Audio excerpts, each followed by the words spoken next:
చంద్రబాబు గారి కంటికి కనిపించలేదు. మరి అలాంటి రైతులని వరద ప్రాంతాలలో మునిగిపోయిన ఆ పంటల్ని పరిశీలించినట్టుగా మాకు చంద్రబాబు గారు కానీ, పవన్ కళ్యాణ్ గారు కానీ, పురంధేశ్వరి గారు కానీ మాకెక్కడా కనిపించలేదు.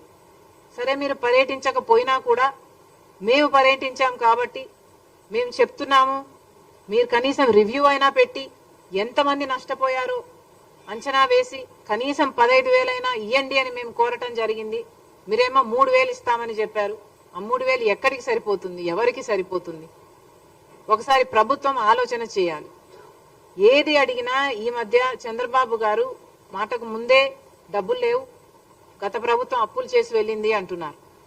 అప్పులు చేసి వెళ్ళిన మాట వాస్తవం కావచ్చు, కానీ అప్పులు ఉన్నాయి అన్న సంగతి చంద్రబాబు గారికి తెలిసిన విషయమే. తెలిసే కూటమితో జత కట్టారు కాబట్టి ఈరోజు ప్రజలు ఆశలు పెట్టుకున్నారు. బీజేపీ అక్కడ అధికారంలో ఉంది, మీరు కూటమి పెట్టుకున్నారు. 25 ఎంపీలు వాళ్ళకే బుడిగలు చేస్తున్నారు. కాబట్టి అక్కడ నుంచి డబ్బులు తెచ్చే బాధ్యత కూడా చంద్రబాబు గారిదే. ఇలా ప్రతిదానికి డబ్బులు లేవు అనకుండా చంద్రబాబు గారు ఏం చేస్తారో, ఎలా చేస్తారో ఏదో ఒకటి చెయ్యాలి. అన్ని పథకాలకు డబ్బులు తీసుకురావాలని కాంగ్రెస్ పార్టీ డిమాండ్ చేస్తుంది. మీరేమైనా మాట్లాడతారా?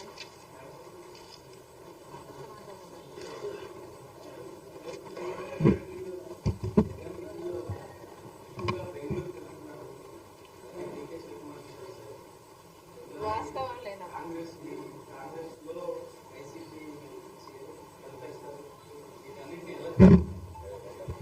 ఇంతకుముందే చెప్పినట్టున్నాం కదా, పిల్లకాలువలన్నీ సముద్రంలో చేరాల్సిందే అని. కలుపుతారా? కలపండి. Most welcome.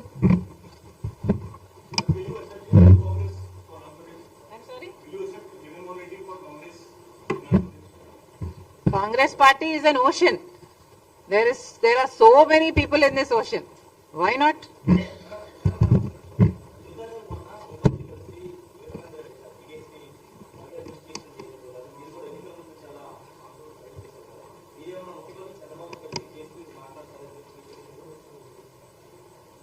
అవసరం ఉందని నేను అనుకోవటం లేదు. ఎందుకంటే సునీత ఆల్రెడీ కలిసింది ప్రభుత్వాన్ని. గత ప్రభుత్వంలో న్యాయం జరగలేదు, అప్పుడు ఎన్డీఏ అధికారంలో ఉంది. ఇప్పుడు మళ్ళీ అక్కడ ఎన్డీఏ అధికారంలో ఉన్నా ఇక్కడ ప్రభుత్వం మారింది కాబట్టి న్యాయం జరుగుతుందేమో అన్నది సునీత ఆశ. తప్పులేదు కదా కలిస్తే.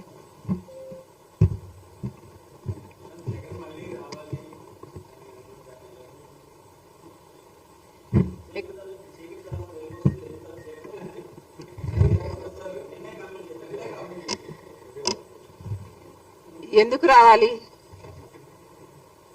మళ్ళీ 10 లక్షల కోట్లు అప్పు చేయడానికి రావాలా? ఎందుకు రావాలి? 10 లక్షల కోట్ల రూపాయలు అప్పు చేయడం కాకుండా, రాష్ట్రాన్ని అప్పుల పాలు చేయడం కాకుండా, మీరేమో ఋషి కొండలు కొరిగేసి ప్యాలెస్లు కట్టుకోవడానికి రావాలా? కనీసం రాజశేఖర్ రెడ్డి గారి జలయజ్ఞంలోని ప్రాజెక్టులు పూర్తి చేయకపోతే, కనీసం ఉన్న ప్రాజెక్టులలో మీరు మరమ్మతులు మెయింటెనెన్స్లు కూడా చేయకపోతే గేట్లు కూడా తేలుతున్నాయండి. మళ్ళీ ఆ దుస్థితి చూడ్డానికి రావాలా? ఎందుకు రావాలి?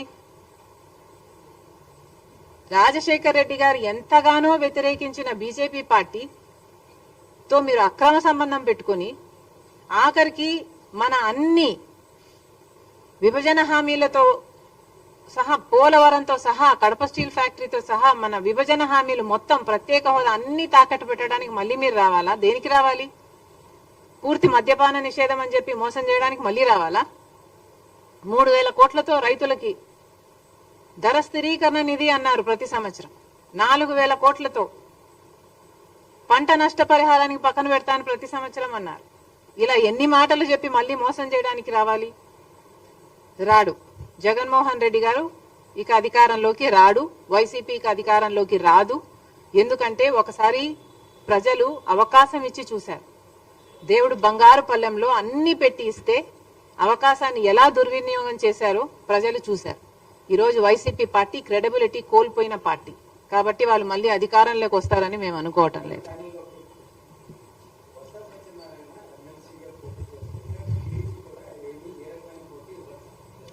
అవును, ఎందుకని అడగండి చంద్రబాబు గారిని.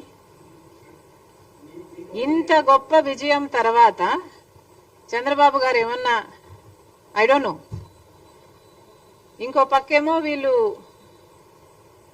ఏకగ్రీవంగా గెలిచారు, పండగలు చేసుకుంటున్నారా? చేసుకొనివ్వండి.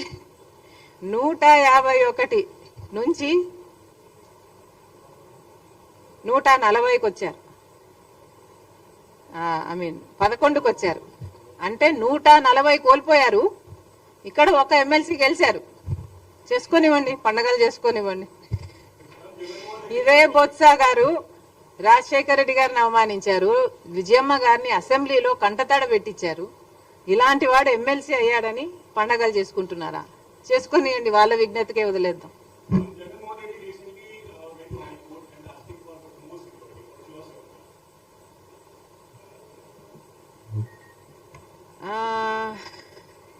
I am not aware of the security he has right now.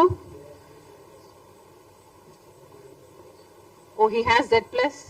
I do not see the need for additional security then.